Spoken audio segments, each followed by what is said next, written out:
lesson today is on Power Talk. I want to talk to you about effective communication, how to motivate and influence others. We're going to get into some little detailed things. I'm going to give you some secrets that you can take with you today that are going to give you the advantage. And that's a good thing, right? You should have the advantage in this world. I want you to have that. My goal today is to give you some things that I didn't have when I was sitting in the chair you're sitting in. And if I would have gotten to where I'm at today much quicker.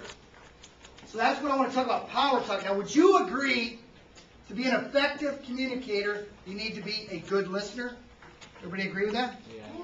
So is everyone in this room a good listener? What I want to. Okay, so let's say in theory we want to today. So we're all going to be a good listener, right? So let's see if you can follow instructions together. When I say go, I want you to say the word spot. Spot. 5 times in a row. Can you do that? Ready, set, go! Spot, spot, spot, spot, spot, spot. What do you do at a green light?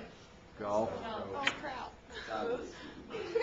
They're good? This class is good? That's good? Okay, here we go. Now, can we spell? Can everyone spell? All right, let's test this theory out. Tell me what these words spell. C-O-A-S-T. Coast. C-O-A-S-T. R-O-A-S-T. Rose. What do you put in a toaster? Red. Very good. Bread. How does that taste? You don't want to know. So, why does that happen? Because we're so focused on our answer that we're not really listening sometimes. We're so focused to get that answer right, to say it first, that sometimes we don't really listen. And that's what I want to talk to you about today. I'm going to get into some effective listening skills, and I'm going to get into the 7 motivators that people are using on you to motivate and influence you that you can use going forward, that the politicians are using. And I want to talk about some of this stuff because it's important. Let me tell you a true story. One of the people that I trained under, his name is Les Brown. Anybody ever hear of him? No.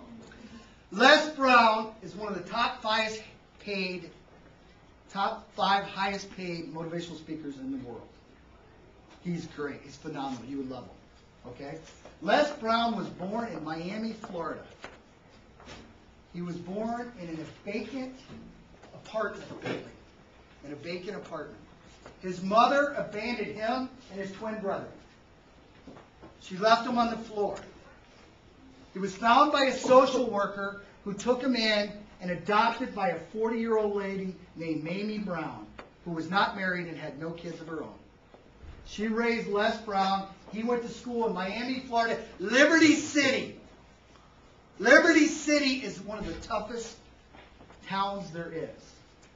And he went to school, they told Les Brown, they said, Les, you're stupid.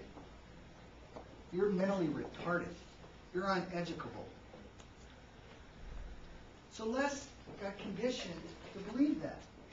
So Les got F after F after F, and they just moved him through the school anyway. And then he got into Mr. Washington's class. When he was in Mr. Washington's class, he went in there and did what he usually did. F, F, F. And Mr. Washington said, Brown, what are you doing? That's unacceptable. You need to pass this class. I'm not moving you along. He said, oh, Mr. Washington, oh, you don't understand. You understand? I'm uneducable. I'm mentally retarded. I'm a loser.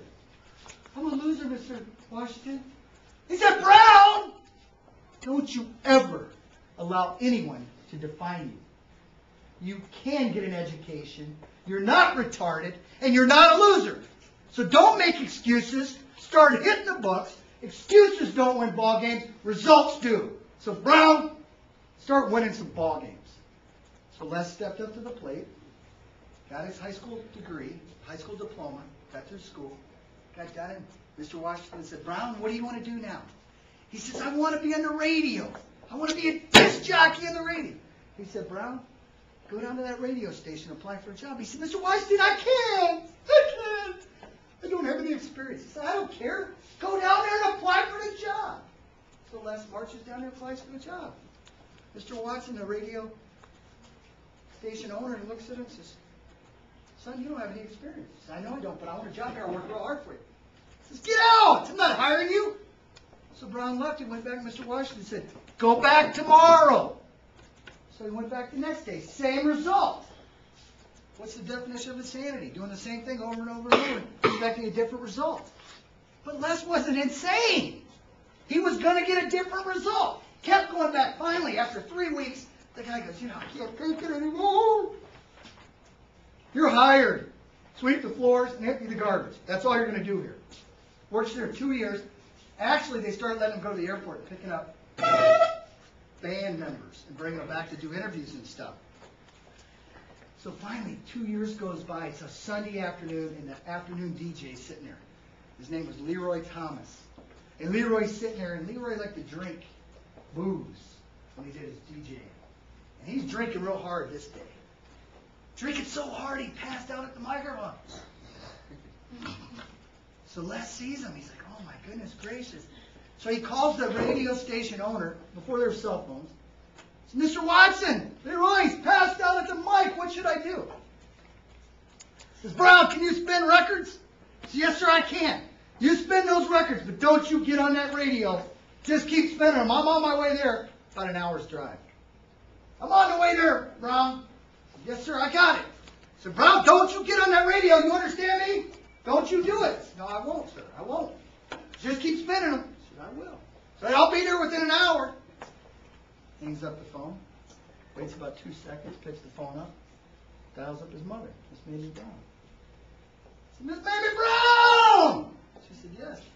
Your baby boy, Mr. Les Brown, is coming out. Turn your radio on because you're going to hear my show. Here I come downtown, Les Brown. Got on there and started talking.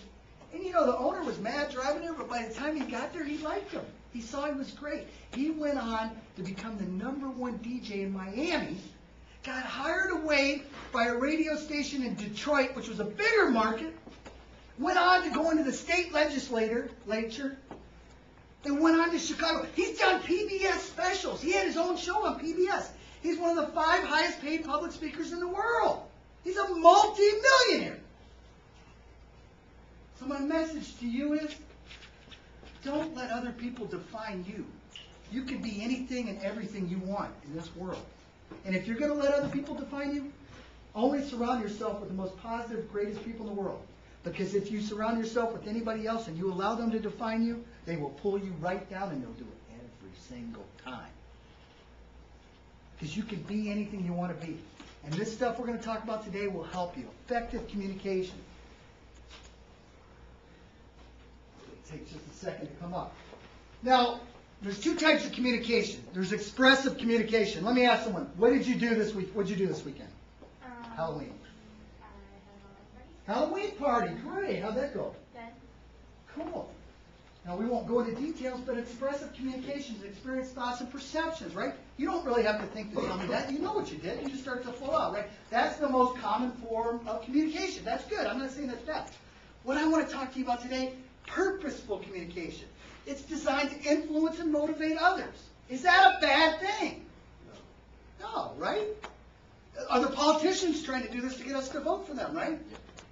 Okay, it's not a bad thing. Now, could you use it for the wrong purposes? And it could be bad? Yes. That's not what I'm talking about. I want to help you be successful. To be successful, you're going to need purposeful communication. You're going to need to get other people. What's your name?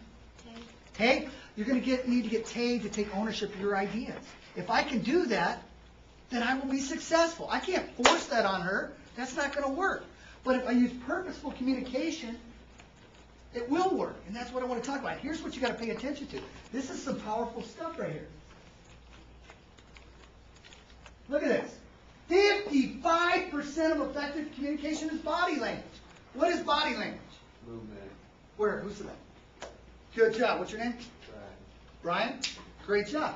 Movement, right? Body language, right? Okay, so what did I say this workshop is? Power talk, right? So if I come up front like this. My name's Dave Durham. I want to talk to you about power talk. Power talk. I'm going to teach you to motivate. You will influence others by time. You're like, get out of here, right? Right? That's not going to work. You need, see how important the body. Okay, body language. I said, Power talk. I'll teach you how to motivate, influence, and win friends. Do we all want more friends? See how you got that? Right? But how about this body language? The next, oh, I keep going on here. The next one that we want to talk about, and these will go together, is voice inflection. Vocal variety. What is vocal variety? Anybody? Vocal variety. What is the tone? What did you say? Tone. It's right. Tone of voice. Yeah. What else? Like choosing the tone of your voice. The tone of your voice. Does that make a difference? So if I come in here and I got this going on, body language, power talk, win friends, motivate us, right? You're like, fall asleep. Same token, if I come in here and I'm like,